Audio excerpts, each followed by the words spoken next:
وزیر برائے IT and communication Syed Amin ul Haq صاحب نے.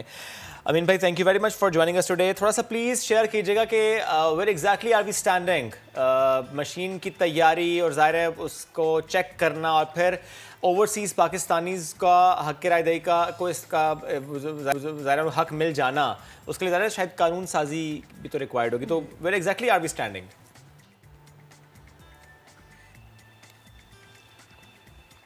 ہاں دیکھیں شعیب, آپ کو اندازہ ہے کہ دنیا میں تیزی سے ترقی ہو رہی ہے, تبدیلی آ رہی ہے, اور نئی نئی ماڈرن ٹیکنالوجی کا متعارف کرایا جا رہا ہے. یورپ کو دیکھتے ہیں, نارتھ امریکہ کو دیکھتے ہیں, تو ہم سے بہت آگے نکل چکا ہے.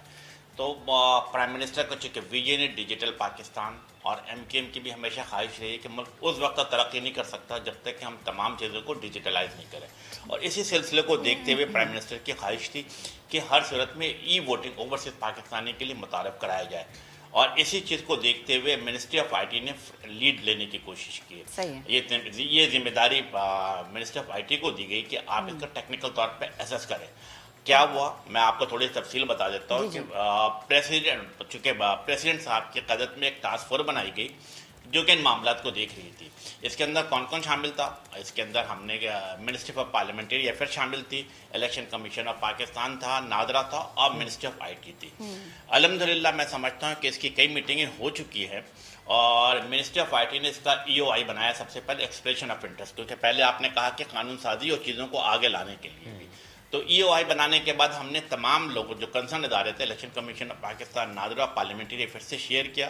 الحمدللہ اس کی اپروول ہوئی ہے, اور اپروول ہونے کے بعد یہ تمام چیزیں کنسلٹنٹ ہائر کرنے کے لیے اخبارات میں ایڈ چلائی گیا, اور غالباً 7 یا 8 فروری کو اس کی چیزیں کمپلیٹ بھی ہو گئی ہیں. اب اس کا جو فائنل لوور بیڈر تھا اس کو میرا خیال ہم فائنلائز کریں گے.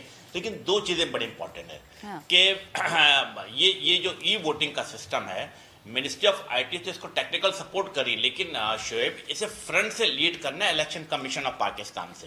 اور اسی سلسلے میں پچھلے مہینے الیکشن کمیشن آف پاکستان سے ہم نے ریکویسٹ کی تھی کہ آپ اس پہ ایک میٹنگ رکھیں, اور الیکشن کمیشن آف پاکستان نے اس پہ ایک میٹنگ بھی رکھی. خود الیکشن کمیشن آف پاکستان صاحب نے خود اس کو چیئر کیا, اور اس کے ساتھ ساتھ تمام ممبران بورڈ بھی بیٹھے. ہمارے ساتھ ساتھ منسٹری آف پارلیمنٹری افیئر بھی موجود تھی, اور ساتھ ساتھ ہمارے کیا لا اینڈ جسٹس کے بھی منسٹر صاحب موجود تھے. ہم نے ان سے عرض کیا کہ دیکھیں آزادانہ, منصفانہ, شفاف انتخابات کرانے کی ذمہ داری جو الیکشن کمیشن آف پاکستان کی ہے, اور منسٹری آف IT کی جو ذمہ داری ہے وہ آپ کو ٹیکنیکل سپورٹ کرنا, یعنی کہ ہم آپ کو ٹیکنیکل سپورٹ کریں گے, لیکن فرنٹ سے لیڈ جو کرے گی وہ الیکشن کمیشن آف پاکستان کرے گی. کیوں؟ کیونکہ الیکشن کمیشن آف پاکستان ایک آزاد اور خود مختار ادارہ ہے. دیکھیں, میں منسٹری آف IT اس کو فرنٹ سے لیڈ نہیں کر سکتے. ریزن کہ میں ایک پولیٹیکل آفس ہولڈ کرتا ہوں. اگر میں بڑی ایمانداری, دیانتداری کے ساتھ بھی تمام چیزیں کروں گا تو میرے پولیٹیکل اوپوننٹ مجھ پہ انگلی اٹھائیں گے. تو الحمدللہ الیکشن کمیشن آف پاکستان اسے اون کر رہی ہے, اور ہم منسٹری آف IT سے ٹیکنیکل سپورٹ کریں گے. آپ نے دوسری بات پوچھی کہ کیا مشین کے حوالے سے کیا کیا تیاری ہو رہی ہے. یس, میں سمجھتا ہوں ہماری ministry of science and technology نے بھی اس پہ کام کیا ہے, اور اسی منڈے کے دن پریزیڈنٹ ہاؤس میں دوبارہ اس پہ اجلاس منعقد کیا جا رہا ہے, اور ہم اسے دیکھیں گے کہ کون سی مشین کیسے بہتر ہوگی. تو ان شاء اللہ تعالیٰ تمام technical support ministry of IT کی طرف سے موجود ہے, دی جا رہی ہے. اور اب دیکھیں گے ہماری کیا خواہش. ہماری خواہش 2 چیزیں تھی. ہماری پہلے یہ خواہش تھی کہ یہ جو آزاد کشمیر میں جو 12 جولائی کا الیکشن ہونے جا رہا ہے, اس کے ساتھ بھی کوشش کریں کہ ای ووٹنگ والا سسٹم متعارف کرایا جائے کچھ جگہوں پر. لیکن شاید مجھے ایسا نظر آ رہا ہے, میں صاحب گوئی سے کام لے رہا ہوں شیب, کہ ایسا ممکن نظر نہیں آ رہا. لیکن بہرحال ہماری تیاری مکمل ہے. سر کیوں ممکن نظر نہیں آ رہا؟ آپ دیکھیں گے اوورسیز پاکستانی کو خوشخبری ہوگی کہ ریزن میں سمجھتا ہوں کہ 2 چیزیں, قانونی چیزیں آ رہی ہیں کہ چونکہ ہم تیاری کر رہے ہیں پاکستان میں, اور آپ کو پتہ ہے کہ سرٹن رولز اینڈ پروسیجر جو ہے election commission of Pakistan Azad Kashmir کا بالکل ڈفرینٹ ہے. تو we can not dictate them. ایک ریزن یہ بھی ہے, لیکن ہم انہیں آن بورڈ لینے کی کوشش کر رہے ہیں کہ آپ بھی ہمارے ساتھ شامل ہو. ہماری جو تیاری مکمل ہو چکی ہے وہ ہم آپ کے ساتھ شیئر کریں تاکہ آپ کو تیاری کرنے کی ضرورت پیش نہ آئے. تو ہوپ فلی اگر یہ چیزیں بن جاتی تو بہت اچھا ہو جائے گا کہ ہم جولائی میں جو آزاد کشمیر میں الیکشن ہو اس میں کچھ نہ کچھ چیزیں ایسی آ جائیں, اگر کہیں خامیاں نظر آئیں تو ہم آنے والے الیکشن میں اس کو دور کر سکیں. صحیح ہے. اچھا امین صاحب, 5G ٹیکنالوجی سے متعلق بھی ہم جاننا چاہیں گے کہ ہم پاکستانی کب سے 5G ٹیکنالوجی استعمال کر سکیں گے, اور 4G کتنی ایکسپینڈ ہو رہی ہے, اس سے متعلق بھی.